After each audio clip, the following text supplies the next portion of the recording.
Pengertian ekonomi Islam. Ekonomi Islam dalam bahasa Arab disebut dengan istilah al-muamalah al-madiyah, yaitu aturan-aturan tentang pergaulan dan perhubungan manusia mengenai hidupnya. Ekonomi Islam memiliki sifat dasar sebagai ekonomi Rabbani dan insani.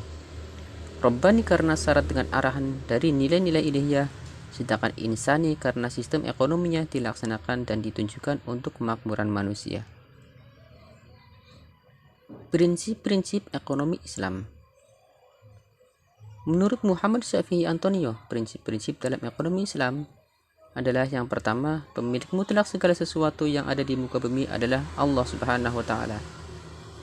Kemudian prinsip yang kedua, status harta yang dimiliki manusia ini terbagi menjadi tiga. Yang pertama, harta sebagai amanah dari Allah. Kemudian harta sebagai identitas sosial bagi pemiliknya. Yang ketiga, harta sebagai ujian keimanan. Adapun prinsip yang ketiga yaitu kepemilikan harta dapat dilakukan melalui usaha yang halal. Prinsip yang keempat, dilarang mencari harta yang dapat melupakan kematian. Dan prinsip yang kelima, dilarang menempuh usaha yang diharamkan. Pembahasan dalam ekonomi Islam. Yang pertama yaitu jual beli. Yang kedua khiyar. Ketiga utang piutang. Keempat riba. Kelima sewa menyewa. Keenam syirkah. Ketujuh perbankan syariah. Dan yang kedelapan asuransi syariah. Kita akan membahas satu persatu. Yang pertama jual beli. Jual beli dalam bahasa Arab disebut dengan al-bai', yang artinya memberikan barang dan mengambil harga nilai atau menjual. Dengan kata lain, jual beli merupakan tukar menukar sesuatu dengan sesuatu berdasarkan keridhaan antara keduanya. Sedangkan secara syarak, jual beli adalah memindahkan hak milik dengan hak milik lain berdasarkan persetujuan dan hitungan materi. Dalil nakli jual beli. Bismillahirrahmanirrahim. Wa ahallallahil bai'a wa harramar riba. Artinya, dan Allah telah menghalalkan jual beli dan mengharamkan riba. Kemudian ada sebuah hadis an Rifa'ati bin Rafi'in anna Nabi sallallahu alaihi wasallam su'ila ayyul kasabi atyabu qala amlur rajuli biyadihi wa kullu bay'in mabrurin. Rawahul Bazar wa sahahahu al-Hakim. Artinya, dari Rifa'ah bin Rafi radhiyallahu an berkata bahwa Nabi Muhammad sallallahu alaihi wasallam ditanya tentang usaha yang bagaimana dipandang baik. Nabi menjawab, pekerjaan seseorang dengan tangannya dan setiap perdagangan yang bersih dari penipuan dan hal-hal yang diharamkan. Rukun jual beli. Yang pertama, harus ada penjual dan ada pembeli. Adapun syarat penjual dan pembeli yaitu berakal, memiliki kemampuan memilih, dan atas kehendak sendiri. Yang kedua yaitu barang yang dijual. Syaratnya suci, dalam hal ini halal dan baik, kemudian bermanfaat, milik orang yang melakukan akad, mampu diserahkan oleh pelaku, mengetahui status barang, dan barangnya dapat diterima oleh pihak yang melakukan akad. Rukun yang ketiga yaitu alat tukar atau uang, dan rukun yang keempat yaitu ijab qabul atau akad. Pembahasan yang kedua yaitu khiyar. Khiyar adalah boleh memilih antara dua, meneruskan akad jual beli atau mengurungkan atau menarik kembali tidak jadi jual beli. Maksud dari khiyar agar kedua belah pihak yang menjual dan yang membeli dapat memikirkan kemaslahatan masing-masing lebih jauh. Selain itu, supaya tidak ada penyesalan di kemudian hari lantaran merasa tertipu. Dalam jual beli juga terdapat istilah tanajusi atau konspirasi menipu pembeli. Tanajus ini menambah nilai atau harga barang melalui orang lain yang sudah ditatar atau dilatih sebelumnya. Maksudnya agar harga barang menjadi naik atau mahal. Jenis-jenis khiyar. Khiyar yang pertama yaitu khiyar majlis. Khiyar majlis adalah pembeli dan penjual boleh memilih antara dua perkara selama keduanya masih tetap berada di dalam tempat jual beli. Yang kedua yaitu khiyar syarat. Khiyar syarat adalah khiyar dijadikan syarat sewaktu akad oleh keduanya atau salah seorang. Dan yang ketiga, khiyar aibi atau cacat. Khiyar aibi adalah pembeli boleh mengembalikan barang yang dibelinya apabila pada barang tersebut terdapat suatu cacat yang mengurangi kualitasnya. Pembahasan yang ketiga yaitu utang piutang. Utang piutang adalah memberikan sesuatu kepada seseorang dengan perjanjian. Dia akan membayar yang sama dengan itu. Misalnya A utang uang kepada B sebesar 500.000, maka A harus mengembalikan uang tersebut kepada B dengan waktu yang telah disepakati.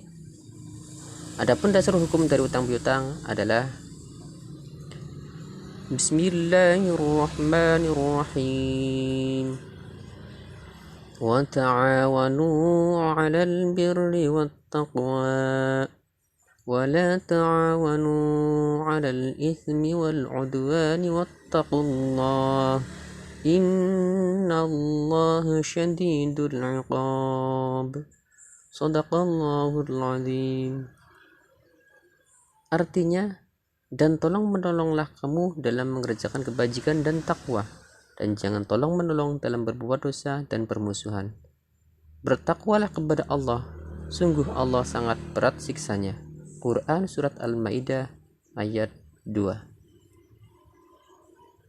Rukun utang piutang. Yang pertama, yang berhutang dan yang berpiutang. Rukun yang kedua, ada barang yang diutangkan. Dan yang rukun yang ketiga yaitu lafadz atau akad. Apabila memberi kelebihan dari utang dan kelebihan itu memang kemauan yang berhutang serta tidak ada perjanjian sebelumnya, maka kelebihan itu boleh atau halal bagi yang mengutangkannya dan menjadikan kebajikan untuk orang yang membayar utang. Pembahasan yang selanjutnya yaitu riba. Istilah riba berasal dari bahasa Arab yaitu ziyadah, artinya tambahan. Sedangkan secara istilah, riba adalah akad yang terjadi dengan penukaran tertentu, tidak diketahui sama atau tidaknya menurut aturan syara atau terlambat menerimanya. Dalil larangan riba. Bismillahirrahmanirrahim. Ya ayyuhalladzina amanu la takulur riba ad'afan mudha'afah wattaqullaha la'allakum tuflihun. Shadaqallahul 'adzim. Artinya, wahai orang-orang yang beriman, janganlah kamu memakan riba dengan berlipat ganda dan bertakwalah kepada Allah agar kamu beruntung. Macam-macam riba. Yang pertama, riba fadli, yaitu menukarkan dua barang yang sejenis dengan tidak sama. Contoh, 2 gram emas ditukar dengan 2,5 gram emas, atau 1 kambing besar ditukar dengan 1 kambing kecil. Yang kedua, riba qardi, utang dengan syarat ada keuntungan bagi yang memberi utang. Contoh, A pinjam 100.000 kepada B, kemudian saat A mengembalikan sebesar 120.000 kepada B. Yang ketiga, riba nasi'ah, yaitu tambahan yang disyaratkan dari dua orang yang mengutangi sebagai imbalan atas penundaan utangnya. Misal, A meminjam 100.000 kepada B dengan waktu 1 bulan. Setelah jatuh tempo, si B belum dapat mengembalikan, maka si B harus mengembalikan 150.000. Riba yang keempat yaitu riba yad. Riba dengan sebab berpisah dari tempat akad jual beli sebelum serah terima. Misalnya, seorang membeli 1 ton kacang hijau, setelah dibayar si penjual langsung pergi, sedangkan kacang hijaunya belum ditimbang apakah pas atau kurang. Dampak negatif riba. Riba dalam kehidupan sehari-hari mempunyai dampak negatif. Yang pertama, menciptakan dan mempertajam jurang pemisah antara orang kaya dan orang miskin. Yang kedua, memutuskan tali persaudaraan terhadap sesama muslim karena menghilangkan rasa tolong-menolong. Ketiga, menimbulkan sifat rakus dan tamak yang mengakibatkan orang tidak mampu bertambah berat bebannya. Dan yang keempat, menimbulkan eksploitasi oleh pemegang modal besar atau orang kaya kepada orang yang terdesak ekonominya. Selanjutnya, sewa menyewa. Dalam kajian Islam, sewa menyewa disebut dengan istilah ijarah. Secara bahasa, ijarah berasal dari kata ajru yang berarti pengganti. Sedangkan secara istilah, ijarah adalah akad atas manfaat yang dimaksud lagi diketahui dengan tukaran sesuai dengan kesepakatan. Rukun-rukun ijarah atau sewa menyewa. Yang pertama, harus ada muajir atau pemilik yang menyewakan. Kemudian mustajir, pihak yang menyewa.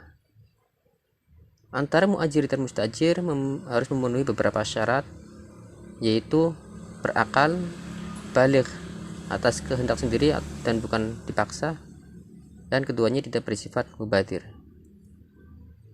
Rukun yang ketiga ada ma'jur, barang yang disewakan. Yang keempat, ujroh atau imbalan atau uang sewa. Dan yang kelima, harus ada akad atau ijab kabul, serta yang keenam, barang tersebut harus memiliki manfaat. Syarat sahnya sewa. Yang pertama, kedua belah pihak itu rela. Apabila ada salah satu pihak yang dipaksa untuk melakukan akad, maka akadnya tidak sah. Yang kedua, mengetahui manfaat barang tersebut dengan jelas guna mencegah terjadinya fitnah. Ketiga, barang yang menjadi objek akad dapat diserah terimakan pada saat akad. Keempat, barang dapat diserah terimakan termasuk manfaat yang dapat digunakan penyewa. Dan yang kelima, manfaat barang tersebut status hukumnya mubah, bukan termasuk barang yang diharamkan. Untuk materi ekonomi Islam ini akan berlanjut pada video bagian yang kedua